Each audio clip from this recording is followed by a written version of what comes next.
In Venezuela, Caracas hosts activities prior to the summit for the 20th anniversary of the ALBA-TCP. Irish Foreign Minister Michael Martin announced on Wednesday that his government will join South Africa in its case against Israel at the International Court of Justice. And the World Health Organization has published a report on malaria, highlighting a sharp increase in cases and deaths from the disease globally.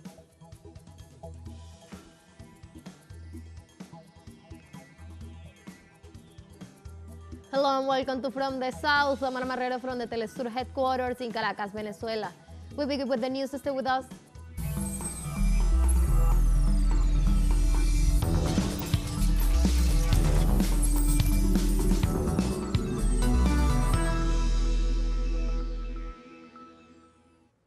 In Venezuela, Caracas will host the 24th summit of the Bolivarian Alliance for the Peoples of our Americas Peoples Trade Treaty. On Wednesday, delegations from ALBA member countries prepared to hold a political and social forum.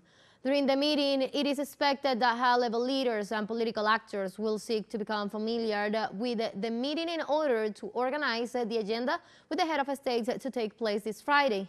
According to the official agenda of ALBA-TCP, this Thursday, the Council of Social Movements will agree on part of the recommendations to be discussed during the summit. The entire infrastructure of the Gaza Strip has been destroyed and demolished, and we will discuss again on this meeting the reconstruction of Gaza Strip after the ending of this genocide. The role of ALBA-TCP will be essential and will be very important in reconstructing the Gaza Strip after the ending of war, as well as the political support. We need the political support, and we need their political renounce of the crimes against our people. This Wednesday's first activities to mark the 20th anniversary of ALBA-TCP began in Caracas ahead of the 24th ALBA Summit to take place on December the 14th. Our correspondent in Venezuela, Belén de los Santos, has the details. The ALBA youth has gathered on Wednesday in Caracas to recreate a model of the political council of ALBA-TCP. In this way, the future generations of ALBA countries continue to foster practices of solidarity and cooperation envisioned by Hugo Chavez and Fidel Castro 20 years ago at the creation of the Bolivarian Alliance for the Peoples of our Americas. For me, it is an honor to be here today in this model of ALBA-TCP, representing a country as important as the Republic of Cuba. It has been a very enriching experience. I have learned a great deal. This exchange of knowledge with my colleagues, with some experts such as Professor Arriaza, has been a truly unforgettable experience. It is not my first time in a model within all these international organizations, but it is the first time in an ALBA model, and I'm proud that many of my university classmates and young people are pioneers in something as important as youth diplomacy. The young men and women recreating the ALBA Political Council addressed all key issues affecting the region. The need to reject and overcome unilateral sanctions through cooperation was one of the main topics. Another highlight of the event was the participation of Palestine as a represented state and the unanimous stance of solidarity from the ALBA youth with the Palestinian people. As a young person and also, God willing, as a future internationalist, I feel that there is no better space than the one that is being developed today in this ALBA model to generate another capacity, another vision for us as youth, because we constantly receive different types of information, not even information, but rather the disinformation of the normalization of what is happening, the justification of a genocide that has no justification whatsoever. They are the future.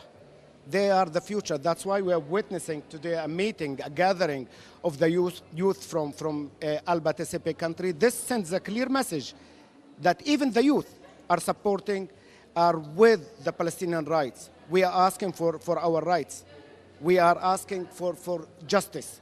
That's why those young men and women are sending a clear message that Palestine is not alone. Palestine counts on their support and their solidarity.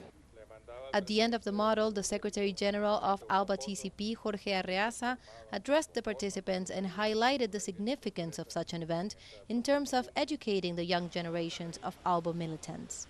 These youngsters, Venezuelan youngsters of several universities and several political parties, have done a great job because they could interpret perfectly the principles of ALBA, solidarity, cooperation, complementarity, and they were able to express it in a very good way. And I believe that this is the first one of thousands of models that we have to do, not only in Venezuela, but in all the countries of ALBA-TCP, and that this is a way of educating our youngsters. Solidarity, cooperation, and complementarity. This is how the Bolivarian youth prepares for the 20th anniversary of the creation of the ALBA-TCP in an exercise that shapes the internationalists of tomorrow for the construction of a fairer world order. Belén de los Santos, Caracas, Venezuela. In Argentina, social movements begin a national day of struggle against hunger and to denounce President Javier Milei's budget cuts to soup kitchens. Worker unions and the people economy warned about a sharp increase in poverty during the government of Liberated Advance as a result of the critical situation regarding dismissals, labor rights, and basic constitutional guarantees. The union also warned that as a consequence of Milei's neoliberal policies, millions of families will not have the possibility of having a dinner on their tables during the Christmas holidays. In this sense, they demand to public and private sectors an urgent response to face this Christmas with dignity.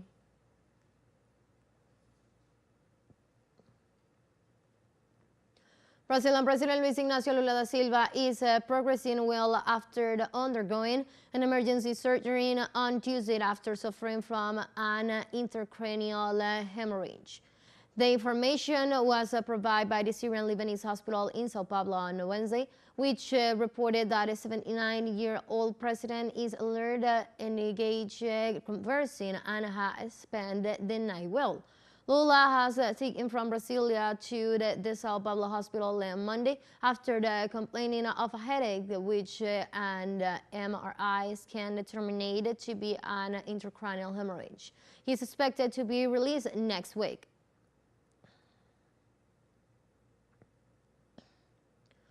And threats against the Brazilian Supreme Federal Court continue 1 month after it was the target of a bomb attack. Almost a month after the terrorist actions carried out by Francisco Wanderlei Luiz, the court has strengthened its protection measures after receiving letters of intimidation and packaged with human remains. One of the measures is forced in the ID check of all people with access to the Supreme Court's parking lot, as well as the inside of their vehicles. Wanderlei Luiz tried to attack the nation's Supreme Court in Brazil last November the 13th before he was killed on the side by apparently detonating the explosive he was carrying. Let's take a very short break, but remember you can join us on our TikTok account as teleSUR English, where you'll be able to see news in different formats, news updates, and more. Stay tuned for more news.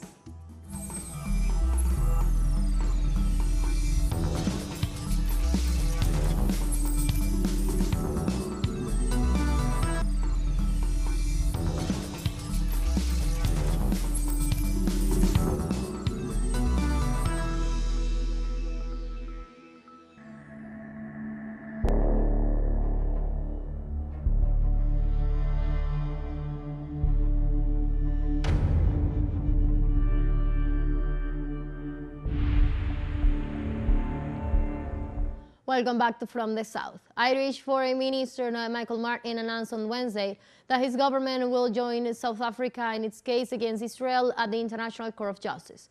The Irish official said that Palestine has been collectively punished due to the Israeli military actions in Gaza, which has killed over 4,000 people and displaced millions of civilians. Martin stressed that Ireland's decision shows the consistency of its approach in interpreting and applying the UN Convention on Genocide. On November the 29th, 2023, South Africa filed a lawsuit against Israel at the International Court of Justice for its involvement in acts of genocide against civilians in the Gaza Strip, in violation of the 1949 UN Convention on the Prevention of Genocide.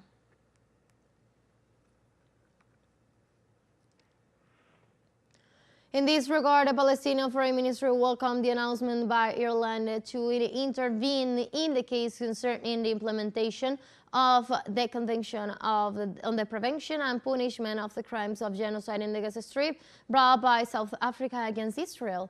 He also noted that the decision expressed Ireland's firm commitment to justice and the international rule of law and underscores the deep solidarity and historic friendship between the two countries. Furthermore, he called on all states parties to the agreement to join an announcement and announce active participation in the proceeding before the tribunal.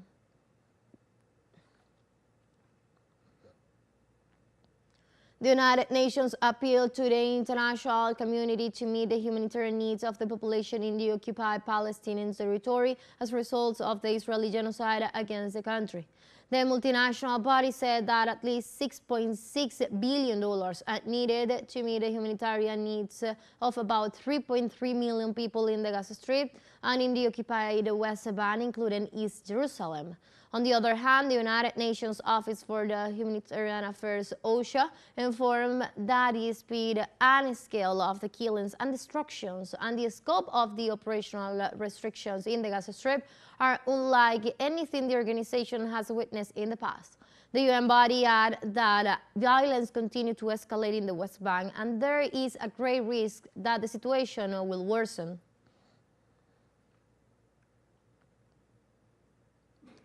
The Israeli regime issued new unlawful arrest warrants against 36 Palestinian nationals.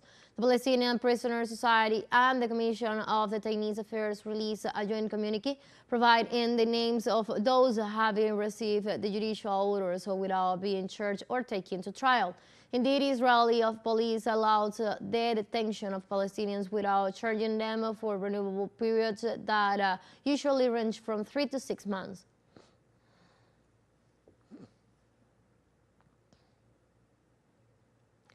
Sudanese armed forces hit a district of northern Darfur state, claiming over 100 lives in Sudan. Emergency agencies issued a briefing to provide details in the incident. They state that the Sudanese armed forces dropped bombs on a market in a Kabia area. The entities described the incursion as an overnight massacre in the morning, which not only annihilated over 100 people, but also left hundreds injured, including women and children. This airstrike is part of an intense campaign by the Lebanese armed forces against the rebel paramilitary rapid support forces. Let's take our last break, but before we invite you to visit our YouTube channel at teleSUR English, where you'll be able to watch on interviews, top stories, special broadcasts, and more. Use the button and active the notification bell to stay up to date on the world's most recent events. Move on, short break, don't go away.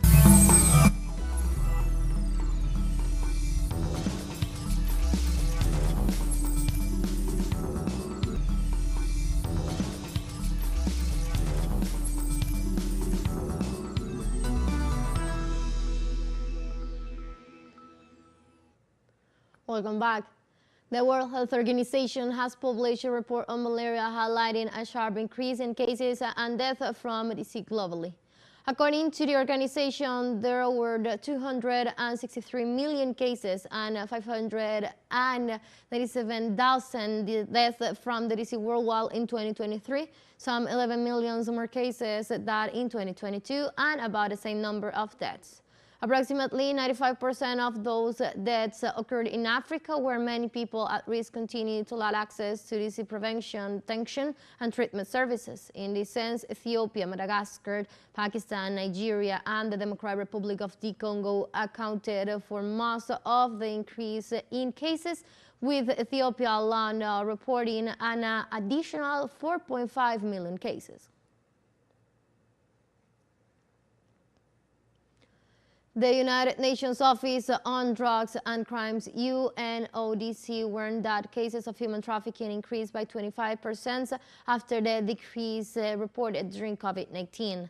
The organization explained in a report that victims of these crimes increased by 47% between 2019 and 2022, while child victims rose to 31% in 2022 compared to 2019. The report considers alarming the increase of exploited children and forced labor cases in the context of vulnerabilities resulting from poverty, conflicts, and climate crisis. UNODC Executive Director W.H.O stressed that criminal justice response must be intensified to hold those at the top of the criminal chain accountable.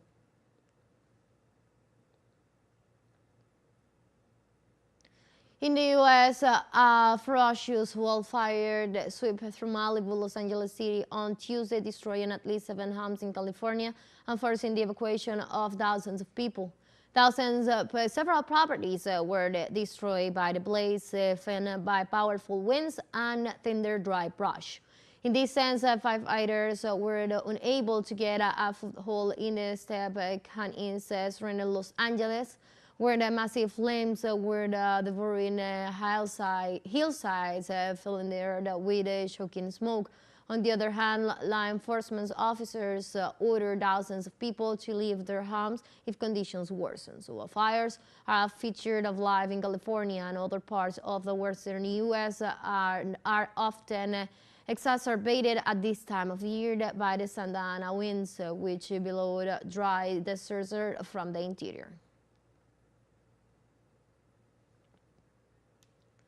British farmers demonstrated with their tractors in front of Parliament on Wednesday to protest against a controversial inherent tax on certain farms. British farmers rallied in front of Parliament with billboards with phrases like "Done by the hand that feeds you" as tractors outside Westminster were beeping their horns.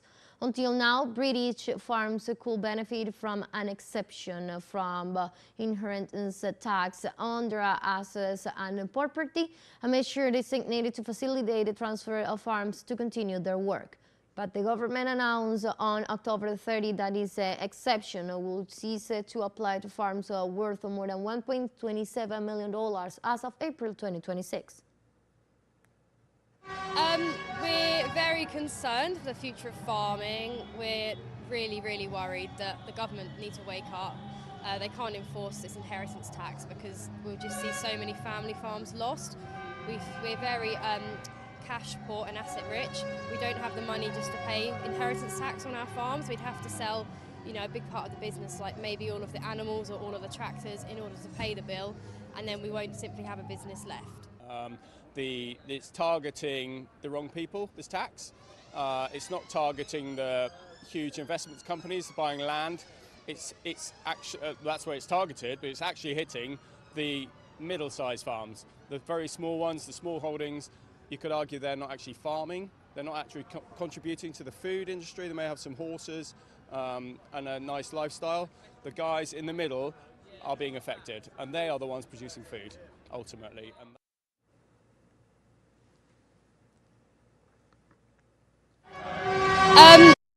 In France, thousands of tractors blocked the center of Dijon city on Wednesday, while farmers donned manures and tires on the streets in protest against the UN-Mercosur agreements. Farmers without wealth and let's no import what is forbidden in France were the slogans on the product in the poster stocks on the radiator grills of the tractors parked, blocking the regional council of Bourgogne-Franche-Comté. In the meantime, the police are trying to alleviate the chaos while preventing the demonstrators from accessing the prefecture of the city.